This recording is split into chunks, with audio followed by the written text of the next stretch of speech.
नमस्कार दोस्तों, एक बार फिर से स्वागत है आपका एक और नए लाइव सेशन में। कैसे हैं आप? एक बार फिर से आप सबका हार्दिक स्वागत, अभिनंदन। जय श्री राम, राधे राधे। चर्चा करेंगे इसके सेशन में। ये जो 3 बजे वाला सेशन है विद्वान साथियों, इसमें हम RSM SSB के प्रीवियस ईयर क्वेश्चन कर रहे हैं। और ये जो क्वेश्चन है ये आपके राजस्थान के हर एग्जाम के दृष्टिकोण से जो है वो महत्वपूर्ण सिद्ध होंगे। और चूंकि हम अभी रीट मुख्य परीक्षा की ही चर्चा कर रहे हैं, तो ये सारे क्वेश्चन इसमें आपके करंट अफेयर के क्वेश्चन प्लस राजस्थान इतिहास के क्वेश्चन प्लस राजस्थान कला संस्कृति और भूगोल के क्वेश्चन हम कवर करवा रहे हैं। और ये वो पेपर है जो 2022 में अधीनस्थ बोर्ड के द्वारा आयोजित किए गए। तो कैसे हैं आप? दिव्या जी, मीनाक्षी शर्मा जी, अनिल राणा, कैसे हैं आप? अजय जी स्वागत आपका, शोभाराम वर्मा जी, जगदीश जी स्वागत आपका, प्रमोद वर्मा, बसंती मीना, एसएन व्लोग, आशा रानी, प्रियंका, उपजाट और इस परिवार के बाकी सभी सदस्यों का भी बहुत बहुत स्वागत और अभिनंदन है। और आइए शुरुआत करते हैं।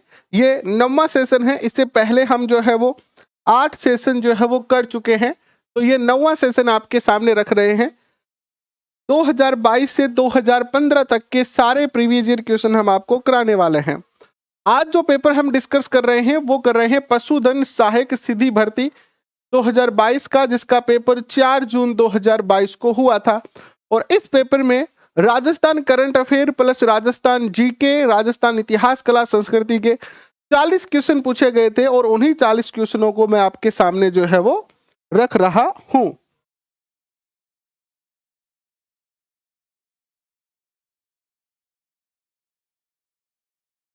ठीक है, तो आइए करते हैं शुरुआत। पहला क्वेश्चन आपकी स्क्रीन पर आ रहा है, यह है कि बेराट जयपुर के पास भीमजी की डूंगरी, कौन सी? भीमजी की डूंगरी के तल पर 2 शिलालेख, बेराट शिलालेख और लघु शिलालेख की खोज की गई। बताइए क्या होगा पहले क्वेश्चन का उत्तर। 2 के आगे रिक्तस्थान है, ठीक है, 2 के आगे क्या था? रिक्तस्थान था।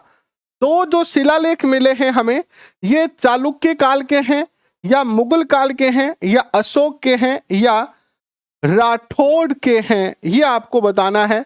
कि बेराट भीमजी की डूंगरी से जो हमें 2 शिलालेख मिले, एक बेराट शिलालेख और दूसरा लघु शिलालेख, ये किस से संबंधित हैं?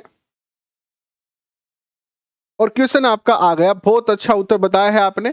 ये जो शिलालेख है वो संबंधित है अशोक से। देखिए राजस्थान के अंदर जो है वो 1936-37 में 1936-37 के अंदर जो है वो जयपुर के बेराट से उत्खनन का कार्य किया गया। ठीक है, और ये जो उत्खनन का कार्य किया था, ये किया था दयाराम साहनी ने। दयाराम साहनी ने जो है वो शुरू किया। इसके बाद यहां से जो है वो 3 डूंगरी है। एक है आपकी भीमजी की डूंगरी, दूसरी है आपकी महादेव डूंगरी। महादेव डूंगरी होती है छोटी पहाड़ियां, छोटी पहाड़ियां। और तीसरी है आपकी हाँ, भीमजी और महादेव की डूंगरी का जब उत्खनन किया गया तो यहां से हमें अशोक के काल के अनेकों अनेक जो है वो लेख मिले हैं, जिसमें से एक जो है वो अशोक का भाब्रू शिलालेख मिला। जब 1837 के अंदर 1837 में कैप्टन बर्ट ने क्या किया, यहां पर कार्य किया। तो कैप्टन बर्ट को जो है वो क्या मिला? अशोक का भाब्रू शिलालेख। और ये भाब्रू शिलालेख भी काफी प्रसिद्ध है। और इस भाब्रू शिलालेख को वर्तमान में कहां रखा गया है? तो वर्तमान को इसको कोलकाता संग्रहालय में रखा गया है। ठीक है, वर्तमान में ये कहाँ है, कलकत्ता संग्रहालय में जो है वो स्थित है। ठीक है, नेक्स्ट क्वेश्चन देखिए आपके स्क्रीन पर। हाँ, गणेश डूंगरी भी है, बिल्कुल गणेश डूंगरी, भीम डूंगरी, गणेश डूंगरी। नेक्स्ट क्वेश्चन आता है कि लूनी नदी डिडवाना बूढ़ा पुष्कर के आसपास स्थित एक महत्वपूर्ण स्थल है, यह निम्नलिखित में से किस युग से संबंधित है। लूनी नदी घाटी के अंदर डिडवाना और बूढ़ा पुष्कर के आसपास का जो क्षेत्र है वो, यानी ये लूनी नदी के घाटी के किनारे जो सभ्यता के उत्खनन प्राप्त हुए हैं, ये कौन सी नदी के हैं, ये कौन से युग के हैं। तो लूनी नदी के आसपास जो हमें महत्वपूर्ण पुरातात्विक स्थल प्राप्त हुए हैं, ये जो सारे स्थल हैं वो है मध्यपुरा पाषाण युग के। कौन से युग के हैं, मध्यपुरा पाषाण युग के हैं। नेक्स्ट जो क्वेश्चन आपके स्क्रीन पर आता है विद्वान साथियों, वो आता है यह कि निम्नलिखित में से कौन सिसोदिया वंश के पूर्वज बने। सिसोदिया वंश के पूर्वज बने, ये जो क्वेश्चन है थोड़ा सा आपको कंफ्यूज करने के लिए दिया गया। कभी कभी एग्जामिनर कुछ ऐसे शब्दों का प्रयोग करता है जो आपके मन में क्या पैदा करे, कंफ्यूजन पैदा करे, और आप उन शब्दों के चक्कर में उस क्वेश्चन को क्या कर देंगे, गलत कर देंगे। तो बताएं उत्तर क्या होगा।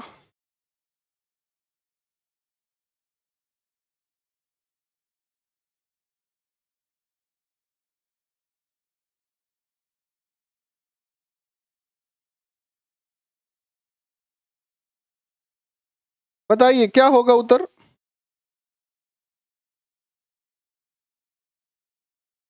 यहां जो उत्तर होगा वो होगा आपका राणा हमीर। देखिए आप सब जानते हैं कि 1303 में जब राणा रतन सिंह यहां, राव रतन सिंह, राणा नहीं, राव रतन सिंह यहां के शासक थे, तो अलाउद्दीन खिलजी ने जो है वो एक का आक्रमण इनके ऊपर होता है, आक्रमण होता है, और अलाउद्दीन खिलजी ने चित्तौड़ को जीतकर, या ऐसे कह लीजिए कि मेवाड़ को जीतकर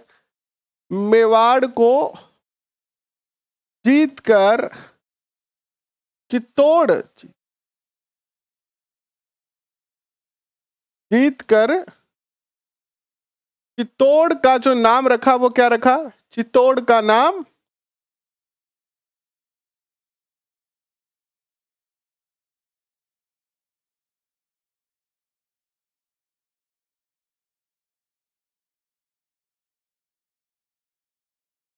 खिजराबाद रखा।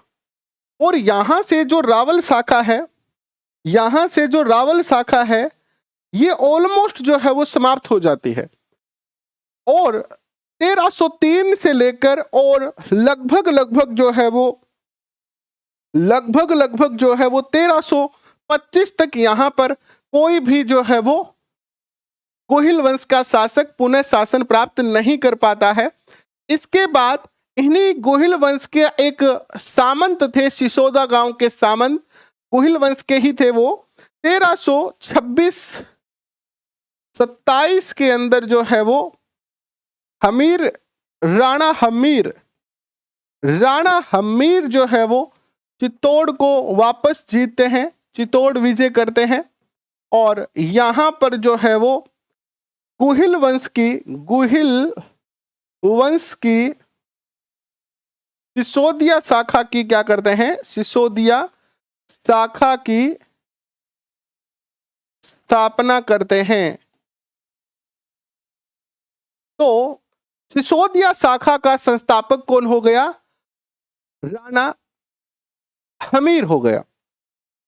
इसके साथ ही राणा जो हमीर है, इसके बारे में देखेंगे तो ये राणा अरि सिंह के पुत्र थे। किनके पुत्र थे ये, अरि सिंह के ये थे पुत्र, और इनको जो है वो मेवाड़ का राणा हमीर को मेवाड़ का उद्धारक कहा जाता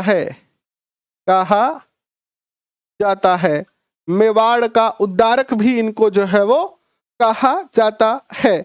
ये सारे फैक्ट इनसे संबंधित आप याद रख सकते हो। तो उत्तर हो जाएगा आपका डी। नेक्स्ट क्वेश्चन आपके स्क्रीन पर, दिवेर की लड़ाई रिक्स्तान के बीच लड़ी गई। दिवेर युद्ध जो है वो किस किस के मध्य हुआ बताएं। दिवेर का जो युद्ध है वो किस किस के मध्य लड़ा गया, दिवेर युद्ध, बताएं क्या उत्तर होगा।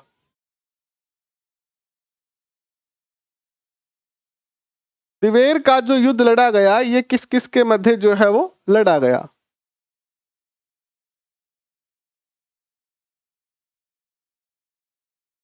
दिवेर का युद्ध किस किस के मध्य लड़ा गया बताओ। दिवेर का युद्ध जो लड़ा गया वो राणा प्रताप और अकबर के मध्य लड़ा गया, और इस युद्ध में जीतने के बाद राणा प्रताप ने जो है वो अपनी राजधानी स्थापित की चावंड। और ये जो युद्ध हुआ, दिवेर का जो युद्ध हुआ विद्वान साथियों, ये हुआ 1582 के अंदर। कब हुआ, 1582 में हुआ। और इस युद्ध से पहले पहले जो है राणा प्रताप, युद्ध से पहले महाराणा प्रताप कभी जनरली आमने सामने नहीं लड़ते थे, वो गुरिल्ला पद्धति का उपयोग करते थे युद्ध के लिए। कौन सी पद्धति का, गुरिल्ला पद्धति का उपयोग करते थे, गुरिल्ला युद्ध पद्धति। इसमें क्या होता है, छुपकर वार किया जाता है और वार करके वापस छुप जाते हैं। लेकिन इस युद्ध में आमने सामने युद्ध हुआ, और इस युद्ध में राणा प्रताप की जो है वो क्या होती है, विजय होती है। और राणा प्रताप ने मेवाड़ के अंदर जो 36 मुगल चौकियां थी, 36 मुगल चौकियां इनके ऊपर जो है वो विजय प्राप्त की, प्लस मुगल सेना के 36,000 सैनिकों ने यहां पर जो है वो आत्मसमर्पण कर दिया।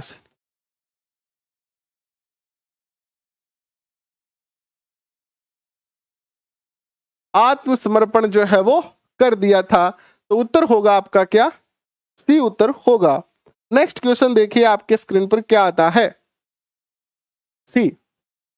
नेक्स्ट क्वेश्चन आपके स्क्रीन पर आता है कि सवाई माधोपुर के शिवाड़ गांव में स्थित धुनेश्वर मंदिर भगवान शिव का कौन सा ज्योतिर्लिंग है। ये जो धुनेश्वर महादेव मंदिर है ये भगवान शिव का कौन सा ज्योतिर्लिंग है। तो ये भगवान का जो है वो 12वां ज्योतिर्लिंग है। नेक्स्ट क्वेश्चन आपके स्क्रीन पर आता है, बूंदी का तारागढ़ किला का निर्माण रिक्स्तान के द्वारा करवाया गया। देखिए बूंदी का जो तारागढ़ है इसका निर्माण किसने करवाया बताएं। दूर से देखने पर ये आसमान में तारे जैसा नजर आता है, आसमान में तारे जैसा नजर आता है। और इसका जो निर्माण करवाया गया था वो 1354 में करवाया गया था। बूंदी के राजा थे बर सिंह। कौन थे, बर सिंह या बैर सिंह, कुछ भी मान लीजिए। इन्होंने जो है इस दुर्ग का क्या करवाया था, निर्माण करवाया था। नेक्स्ट क्वेश्चन आपकी स्क्रीन पर आता है विद्वान साथियों, एक बार सारे बच्चे ना शेयर कर दीजिए अपने दोस्तों के साथ, थोड़ा सा प्रयत्न करें, थोड़ा सा आपका चंद सेकंड जो है वो आपका लगेगा, है ना।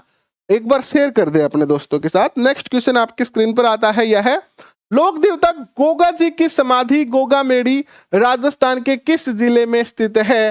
गोगामेड़ी आप बहुत अच्छे तरीके से जानते हो कहां पर स्थित है, बता दीजिए।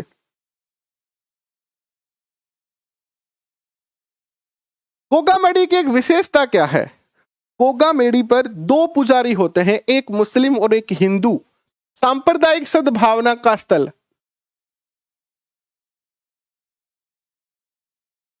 सांप्रदायिक सद्भावना, एक हिंदू व एक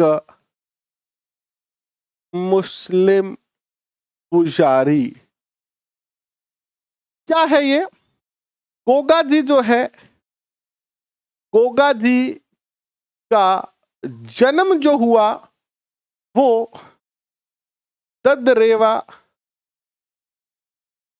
ददरेवा गांव राजगढ़ तहसील और चूरू जिले में हुआ।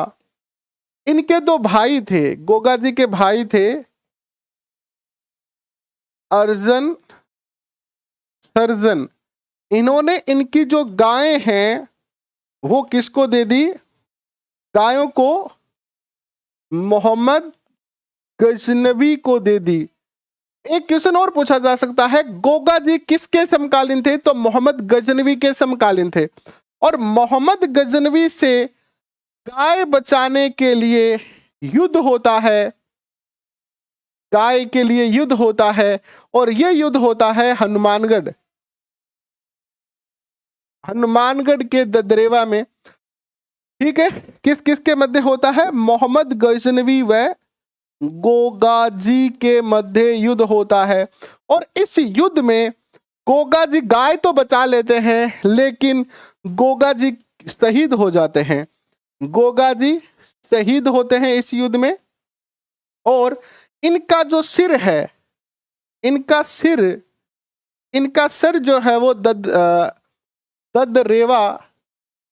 ददरेवा में गिरता है, जहां इनकी शीर्ष मेड़ी बनी हुई है। और इनका जो धड़ है जो है वो हनुमानगढ़ के इस गांव में, कौन से? गोगा मेड़ी में गिरता है, जहां इनकी धुर मेड़ी बनी हुई है। धुर और यहां इनकी जो है वो सिर जो है वो इनका गोगा मेड़ी में आता है, यहां पर जहां इनकी शीर्ष मेड़ी बनी हुई है। और धड़ इनका यहीं जो है वो रहता है ददरेवा में, जहां इनकी धुर मेड़ी बनी हुई है। तो यहां पर उत्तर जो हो जाएगा वो क्या हो जाएगा? जैसलमेर नहीं, हनुमानगढ़। उत्तर हो जाएगा आपका डी, हनुमानगढ़। कहा? डी, हनुमानगढ़ में। नेक्स्ट क्वेश्चन देखिएगा, झालावाड़ शैली की राजपूत पेंटिंग किस राजपूत पेंटिंग स्कूल का हिस्सा है? झालावाड़ शैली कौन से स्कूल का पार्ट है, ये बताएं। झालावाड़ शैली जो है वो कौन से स्कूल का पार्ट है, ये आपको बताना है। झालावाड़ शैली, ऑप्शन आपके स्क्रीन पर है। देखिए, राजस्थान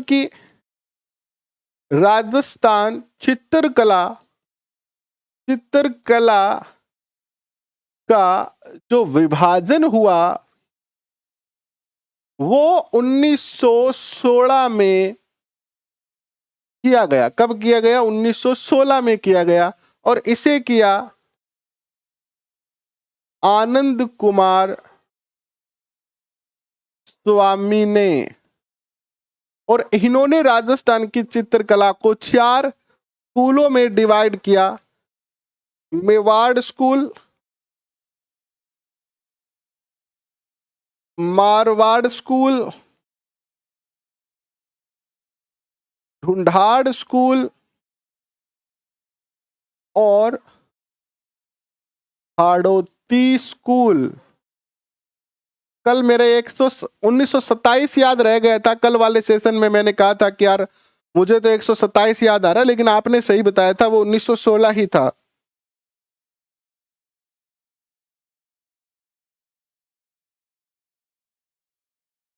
ठीक है। और ये जो झालावाड़ शैली आती है, ये जो झालावाड़ शैली आती है, ये किसका पार्ट है? ये जो झालावाड़ शैली है ये किसका पार्ट है, बताओ? ये कौन सी चित्रकला का पार्ट है झालावाड़? ये है आपकी हाड़ौती शैली का। किसका है? हाड़ौती शैली का। नेक्स्ट क्वेश्चन आपके स्क्रीन पर, मेवाड़ क्षेत्र में प्रसिद्ध गैर लोक नृत्य किस अवसर पर किया जाता है या रिक्स्थान अवसर पर किया जाता है? गैर नृत्य, इसे गैर नृत्य भी कहते हैं, कौन से अवसर पर किया जाता है? एसएसटी की रिवीजन क्लास आज रात 8:30 बजे शुरू हो रही है। तो बस आप सब लोगों के कहने पर एक बार फिर से एसएसटी की रिवीजन क्लास शुरू कर दी है, जो कि आज रात शुरू हो रही है आपकी 8:30 से। कल ही हो जाती, लेकिन कल पूरा डाटा तैयार नहीं हो पाया, इसलिए आज होगी एसएसटी की रिवीजन क्लास, जिसमें आज हम मुगल राजपूत संबंध की चर्चा करेंगे और चर्चा करेंगे पृथ्वीराज चौहान की। तो ये जो नृत्य है विद्वान साथियों, ये होली के अवसर पर किया जाता है। कब किया जाता है? होली के दूसरे दिन, होली के दूसरे दिन ये नृत्य जो है वो शुरू होता है। और यह जो नृत्य है ये मेवाड़ और मारवाड़ में होता है। मेवाड़ मारवाड़ क्षेत्र में होता है। और ये नृत्य जो है वो पुरुष प्रधान नृत्य है, यानी इसमें पुरुष लोग, आदमी लोग, छोरी नहीं हुए में, केवल छोरा यहाँ गोल घेरो बना के नृत्य करे, ए खातिर इन्हें घेर नृत्य भी कही जा सके है। नेक्स्ट क्वेश्चन आपके स्क्रीन पर, सुपर फास्ट तो फिर डिटेल नहीं बताई जाएगी, सुपर फास्ट में केवल सुपर फास्ट चीजें होगी। अगर आप चाहते हो कि आपको थोड़ी चीजें एक्स्ट्रा मिले तो समय ज्यादा लगता है। देखो, राजस्थानी नृत्य जो है वो क्षेत्रीय नृत्य होते हैं, जातीय लोक नृत्य होते हैं और व्यावसायिक लोक नृत्य होते हैं। ठीक है, गैर नृत्य मेवाड़ मारवाड़ गिंदड़ शेखावाटी चंग शेखावाटी कच्छी गोड़ी शेखावाटी ढोल जालोर बम अलवर भरतपुर घुड़ला जोधपुर में किया जाता है। वनवासियों का नृत्य, जातीय लोक नृत्यों को 3 भागों में बांटा गया है। वनवासी यानी आदिवासियों के नृत्य, घुमंतु नृत्य और अन्य नृत्य। ये पूरी डिटेल आप जो है वो जब पीडीएफ मिलेगी तो पढ़ लीजिएगा। नेक्स्ट क्वेश्चन, राजस्थान की भाषा के लिए पहली बार राजस्थानी शब्द का प्रयोग किसने किया था? कल आपको एक सेशन करा के दिखाऊंगा सुपर फास्ट, उसमें 100 क्वेश्चन करवाऊंगा, लेकिन केवल उत्तर ही बताऊंगा। फिर बाकी आप सोचोगे कि इसके संबंधित और फैक्ट मिले तो वो नहीं मिलेंगे। तो फिर आप तय कर लेना कि आपको धीरे चलना है कि सुपर फास्ट चलना है। आपको डाटा ज्यादा चाहिए कि क्वेश्चन ज्यादा चाहिए, समझना ज्यादा है आपको, या केवल आपके पास क्वेश्चन ज्यादा हो, है ना? तो यहां उत्तर आता है जॉर्ज अब्राहम ग्रीशियन। कौन आता है? George Abraham Grecian. इन्होंने जो है 1912 में एक पुस्तक लिखी थी, भारत के भाषाई सर्वेक्षण, लिंग्विस्टिक सर्वे ऑफ इंडिया। इन्होंने एक पुस्तक लिखी थी लिंग्विस्टिक सर्वे ऑफ इंडिया, और इसी पुस्तक में इन्होंने जो है वो राजस्थानी शब्द का सर्वप्रथम जो है वो प्रयोग किया। नेक्स्ट क्वेश्चन आपके स्क्रीन पर आता है, निम्नलिखित में से कौन सा नाटक भवाई शैली में लिखा गया जो राजस्थान में प्रसिद्ध है? भवाई शैली में लिखा गया नाटक, भवाई शैली में लिखा गया नाटक बताओ कौन सा है? भवाई शैली में लिखा गया नाटक कौन सा है? भवाई शैली में लिखा गया नाटक, भवाई।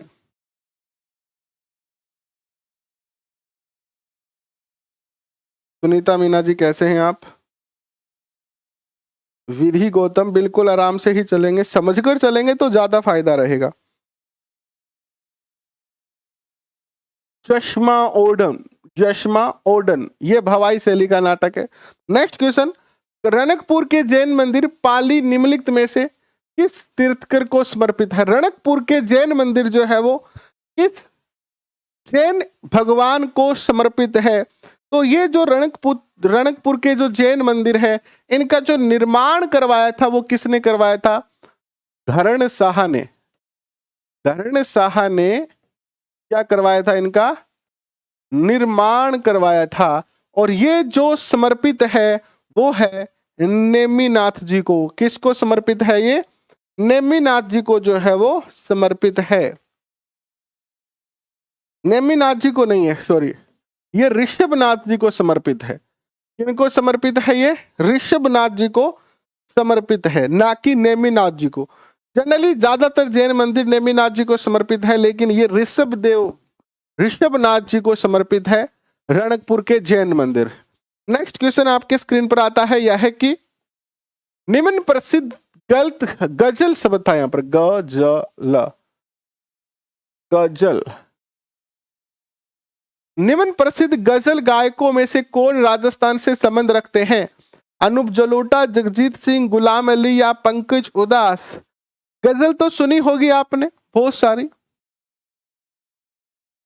सारी गजलें सुनी होगी। उसमें से एक बहुत प्यारी गजल आपने सुनी है, चिट्ठी ना कोई संदेश, ना जाने कौन सा देश, जहां तुम चले गए। सुनिए, ये बहुत ही प्यारी है, थोड़ी दुख वाली है, सैड वाली है, ये दुख का फील करवाएगी आपको। जगत सिंह, जगत जगत जगत गजल का जब नाम आएगा तो जगजीत सिंह जी का नाम आएगा। जगजीत सिंह जी जो है इनका जन्म हुआ था श्री गंगानगर में, गंगानगर के अंदर इनका जन्म होता है। और इनके बचपन का जो नाम था वो क्या था?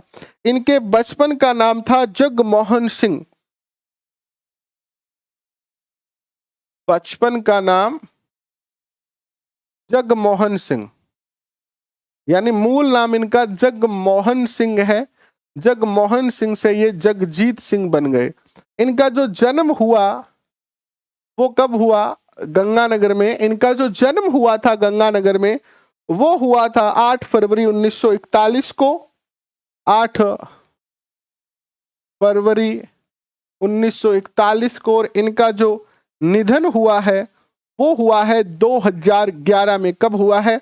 2011 में, 10 अक्टूबर 2011। 2011 में।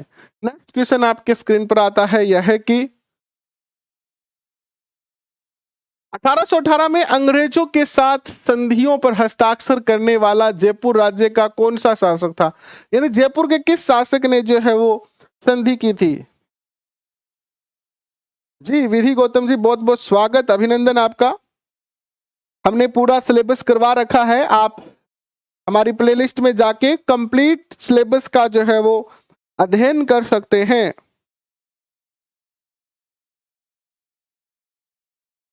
कंप्लीट सिलेबस का आप जो है वो अध्ययन कर सकते हैं। यहां उत्तर आएगा स्वाई जगत सिंह, यहाँ के जो थे वो कौन थे? शासक थे। नेक्स्ट क्वेश्चन, बूंदी किसान आंदोलन के नेता कौन थे? बता दो, बहुत सरल क्वेश्चन है, आप आसानी से बता सकते हो, बताओ।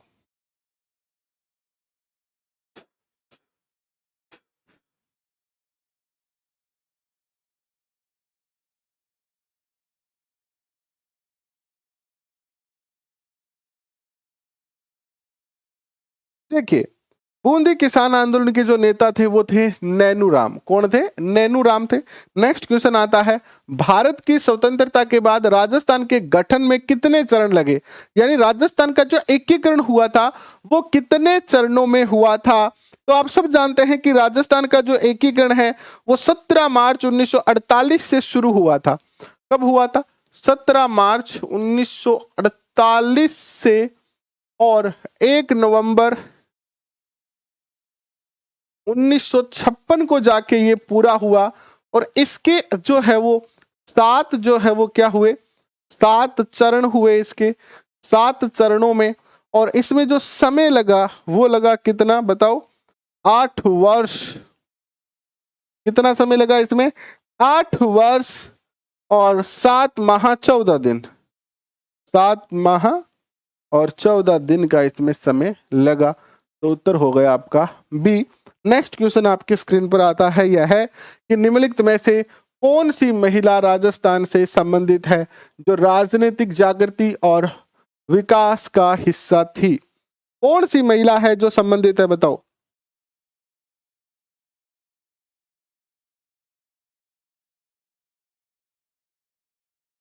सत्रह, 18, 18 कर लो, कोई दिक्कत नहीं, 18 मार्च कर लो, 18 मार्च, 17, 18 मार्च।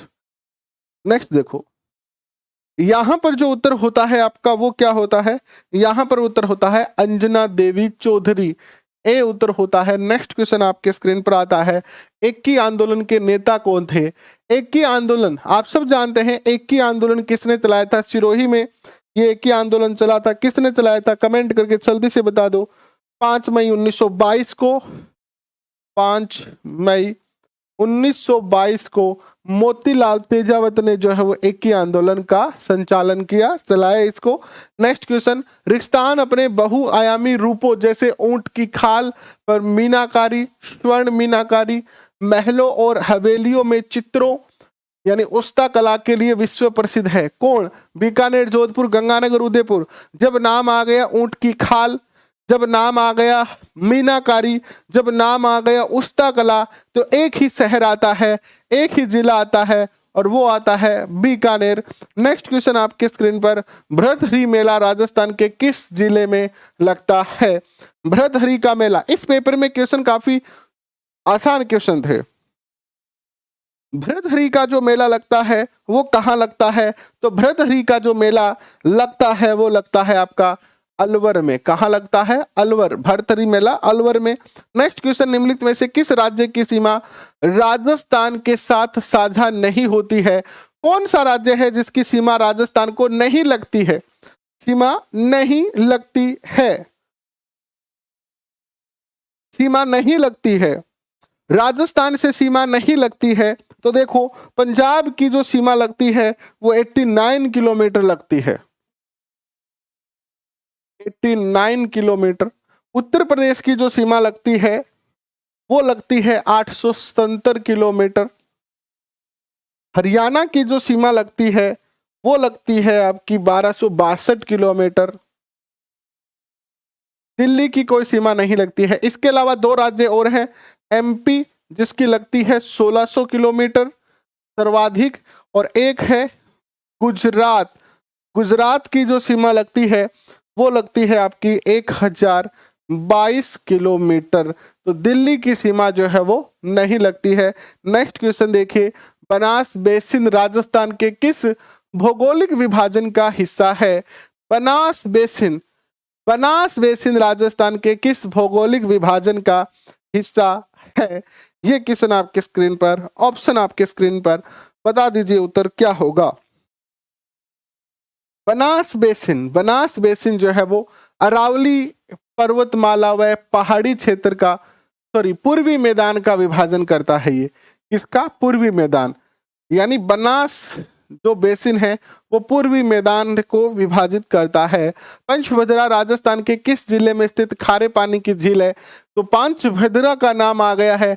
इस पंचभद्रा झील से पहले जो लूनी नदी है, लूनी नदी, इसका पानी कैसा होता है? मीठा मीठा होता है, लेकिन इसके बाद जो है वो खारा खारा हो जाता है, खारा खारा हो जाता है। और यह है आपका बाड़मेर बी। नेक्स्ट क्वेश्चन आपके स्क्रीन पर आता है, निम्नलिखित में से कौन सी नदी राजस्थान से होकर नहीं बहती है? रूपा रेल नदी बहती है राजस्थान में, माही नदी बहती है राजस्थान में, लूनी नदी बहती है राजस्थान में, बट ताप्ती नदी जो है वो नहीं बहती है, ये एमपी में बहती है। कहाँ बहती है? एमपी के अंदर। नेक्स्ट क्वेश्चन, उत्तर तो मैंने ही बता दिया सारा। नेक्स्ट क्वेश्चन देखो, कोई बात नहीं है। कोपेन का जो जलवायु वर्गीकरण के अनुसार राजस्थान का कौन सा क्षेत्र AW प्रकार की जलवायु का अनुभव करता है? पिछले लगभग ये 9वां पेपर है, 9वां पेपर है ये, 8 पेपर हमने कर लिए, ये 9वां पेपर है। 9 पेपरों में कोपेन का जलवायु वर्गीकरण आता है, और सिंपल क्वेश्चन आता है, हार्ड नहीं आता है। बस आपको ये जो कोपेन के जलवायु वर्गीकरण के 4 अक्षर है, इनका अर्थ पता होना चाहिए। तो रट लो कोपेन को, थॉर्नवेट को, कोपेन को, थॉर्नवेट को। पूरा रटना नहीं है, रटना किसको है? इसके जो अक्षर है आपको ये पता होना चाहिए कि AW कौन सा है, CWG कौन सा है, बस। बाकी क्वेश्चन नहीं पूछा गया है, अधीनस्थ बोर्ड ने सीधा क्वेश्चन पूछा है। तो बताएं उत्तर क्या होगा? यहां जो उत्तर होगा वो होगा आपका सबसे दक्षिणी भाग, यानी ये जो दक्षिणी भाग है वो आता है इसमें, डूंगरपुर, बांसवाड़ा, प्रतापगढ़।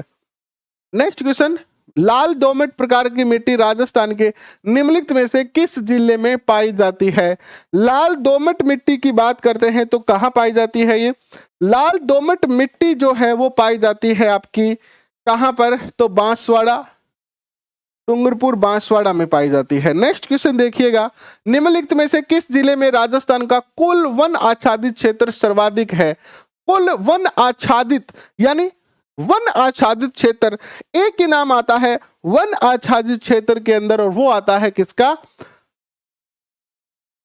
उदयपुर का। और सबसे कम की बात करें तो कम आता है आपका चूरू में। नेक्स्ट क्वेश्चन आपके स्क्रीन पर आता है, निम्नलिखित में से कौन सा अभ्यारण्य करौली जिले में स्थित है? करौली में कौन सा अभ्यारण्य है? करौली में कौन सा अभ्यारण्य है? थोड़ा तेज चलते हैं, आगे के क्वेश्चनों के आज डिटेल नहीं निकाल पाया क्योंकि थोड़ा सा समय अभाव था, क्योंकि एक सेशन अभी हमने 1:30 बजे भी किया, 12:30 बजे भी किया था, तो थोड़ा सा आज समय का अभाव था। लेकिन कल सारे क्वेश्चनों की डिटेल मिलेगी। यहाँ जो उत्तर आता है वो आता है आपका केला देवी अभ्यारण्य। नेक्स्ट क्वेश्चन आपके स्क्रीन पर, सफारी पार्क जयपुर के रेगिस्तान सफारी पार्क जयपुर में एक विशाल और सुंदर सफारी पार्क है जो तेंदुआ देखने के लिए लोकप्रिय है। तेंदुआ अगर आपको देखना है तो जयपुर के किस सफारी पार्क में आपको जाना पड़ेगा? तो इसके लिए आपको जाना पड़ेगा कहां पर बताओ? आपको जाना पड़ेगा इसके लिए झालाना। डी उत्तर होगा आपका यहां पर। नेक्स्ट क्वेश्चन आपके स्क्रीन पर आता है, निम्न में से कौन राजस्थान का राजकीय पुष्प है? राजस्थान का राजकीय पुष्प कौन सा है? राजस्थान का राजकीय पुष्प आप सब जानते हैं, रोहिड़े का फूल। रोहिड़े का फूल जो है वो क्या है? राजकीय पुष्प है। रोहिड़े के पेड़ के ऊपर जो है वो बहुत ही शानदार, है ना, जैसे एक दुल्हे दुल्हन की गाड़ी देखी आपने कभी? दुल्हे की गाड़ी देखिए, दुल्हे की गाड़ी कितनी सुंदर सजी हुई होती है फूलों से, वैसे ही पीले पीले फूल इसके लगते हैं, बहुत ही सुंदर लगता है पेड़।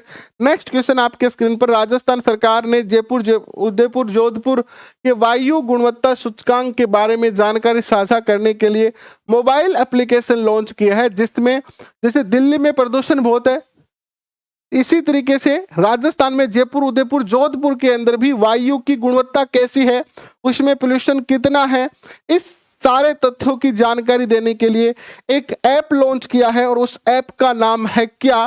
तो यह है राज वायु। डाउनलोड कर लो अगर आप रहते हो जयपुर उदयपुर और जोधपुर में, तो वहां की वायु गुणवत्ता आपको पता चलेगी।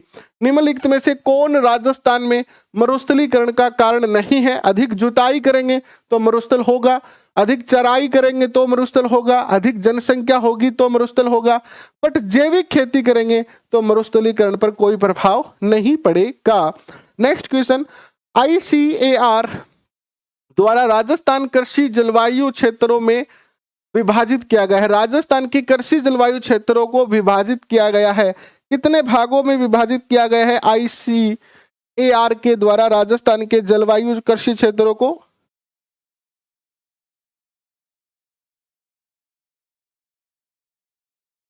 ऐसा नहीं है राजेंद्र जी, याद होता है लेकिन 2 घंटे पहले माथापच्ची करनी पड़ती है, इसीलिए तो अभी सेशन कठिन हो रहे हैं थोड़े से। पहले 4 सेशन करते थे, 3 सेशन इसलिए कर दिए, एक अनअकैडमी का सेशन अभी भी 4 ही हो रहा है वैसे, लेकिन एक सेशन बनाने के पीछे पहले सारे ये जो क्वेश्चन हैं इनके डाटा निकालने पड़ते हैं, उनको लिखना पड़ता है। अब उसमें से लगभग बहुत सारी चीजें याद रह जाती है, कुछ चीजें भूल जाते हैं, तो फिर वो देखनी भी पड़ती है। तो ऐसा नहीं है, दिमाग तो बुद्धि तो सबकी ही है, एक जैसी है, लेकिन हम इन सारे डाटा को पढ़ के एक एक डाटा को निकालते हैं। और जब कोई चीज आप अपने हाथ से लिखते हो, मैं हमेशा मेरे पास रजिस्टर रहता है, जब भी कोई क्वेश्चन हम तैयार करते हैं, ऐसा नहीं है कि यहाँ क्वेश्चन लेके आ गए और आपको बता दिया। जब भी कोई क्वेश्चन तैयार करते हैं तो उनका पहले पूरा निकालते हैं, लिखते हैं। लिखने से क्या होता है, हमेशा याद रखिएगा, पढ़ने से याद होता है लेकिन लिखने से याद ज्यादा देर तक रहता है। लिखा हुआ चीज आप बहुत रेयर चांस में बोलते हो, तो आप भी प्रयत्न करें। आजकल बच्चे पीडीएफ के चक्कर में ज्यादा घुस जाते हैं, पीडीएफ के चक्कर में ना पड़े। पीडीएफ तो आपको मिल भी जाएगी, कोई बात नहीं है, लेकिन आप ज्यादा से ज्यादा अपने हाथ से लिखे चीजों को जितना ज्यादा लिखोगे उतना ज्यादा याद रहेगा, ज्यादा लंबे समय तक याद रहेगा।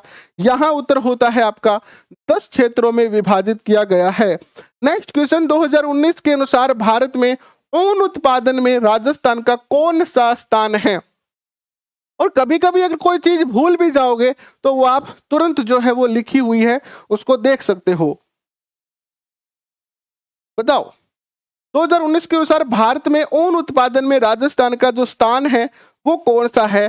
तो राजस्थान का जो स्थान है इसमें आपा ऊन उत्पादन में, बाजरो उत्पादन में आमे तो प्रथम रही है सदा। नेक्स्ट क्वेश्चन आपके स्क्रीन पर आता है, यह है कि भाखड़ा नागल नहर परियोजना रेगिस्तान के बीच संयुक्त परियोजना है। तो भाखड़ा नागल जो है राजस्थान पंजाब हरियाणा की है कि राजस्थान पंजाब दिल्ली की है? बताओ किसकी परियोजना है? भाखड़ा नागल जो परियोजना है विद्वान साथियों, यह परियोजना राजस्थान पंजाब और हरियाणा की परियोजना है। नेक्स्ट क्वेश्चन देखो, कंवर सेन लिफ्ट नहर रेगिस्तान शहर को पीने का पानी उपलब्ध करा रही है। ये देखो, इंदिरा गांधी नहर से, कंवर सेन नहर से, नहरों का एक क्वेश्चन आ रहा है पिछले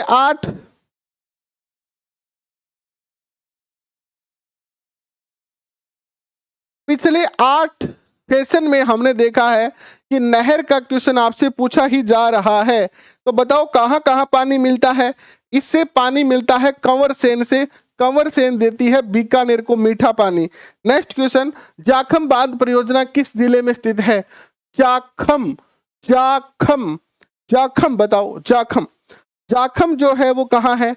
जाखम सबसे दूर राजस्थान का जिला है प्रतापगढ़, तो जाखम प्रतापगढ़ में है ना। महाराणा प्रताप को बहुत जख्म सहने पड़े, महाराणा प्रताप को जख्म बहुत सहने पड़े, घास की रोटी खानी पड़ी, तो जाखम प्रताप। नेक्स्ट क्वेश्चन आपके स्क्रीन पर, निम्नलिखित में से किस स्थान पर राजस्थान का सबसे बड़ा थर्मल पावर स्टेशन है? कल वाले पेपर में भी ये क्वेश्चन था, कल वाले पेपर में भी ये क्वेश्चन था, और वहां पर भी उत्तर था कौन सा? राजस्थान का सबसे बड़ा थर्मल पावर प्लांट बताओ।